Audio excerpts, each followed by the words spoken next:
Oi, gente, hoje nós vamos fazer uma cascata para incenso de fumaça invertida.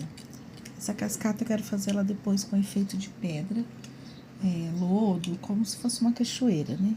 Então eu peguei, fiz um cone de papel, recortei algumas tiras de tecido, fiz a água de cimento, né? Uma base de cimento bem molinha, mergulhei o tecido, fui enrolando no cone.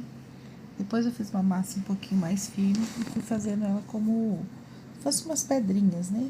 Modelei as pedrinhas, coloquei ao redor e fiz uma base para que a fumaça passasse, como se fosse um caminho. Coloquei mais algumas pedrinhas, dei uma ajeitadinha para parecer mesmo como se fosse uma cascata de uma cachoeira.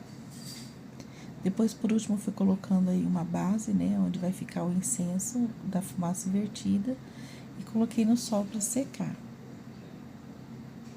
E ficou mais ou menos assim. Aí uns 4 dias, né, para secar, para depois fazer a pintura. Depois que secou, eu trouxe aqui para fora para fazer a pintura, tá? Vou usar o verde musgo, vou usar sépia, marrom, verde pântano e branco e verde claro.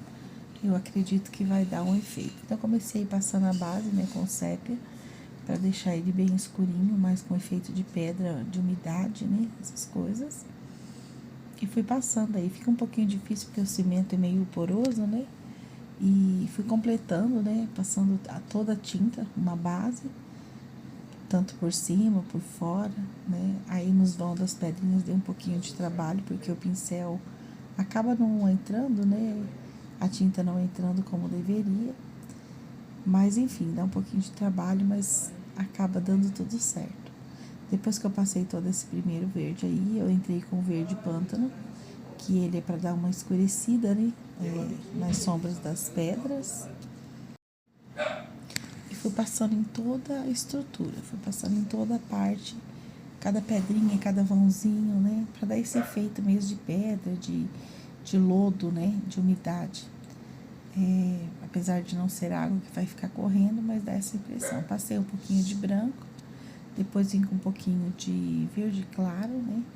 Vocês vão ver aí que eu vou passar o verde claro, para dar mesmo esse efeito de lodo mesmo. E ficou mais ou menos assim. Dei uns acabamentozinhos, né? Depois eu vim, passei uma mão de verniz spray, né? Coloquei uns pontinhos de branco aí para iluminar. Depois que terminei tudo, vim com o sprayzinho, né, de verniz, passei, coloquei uns arranjinhos aí nas laterais e fiz o teste. Coloquei aí o incenso e ficou assim.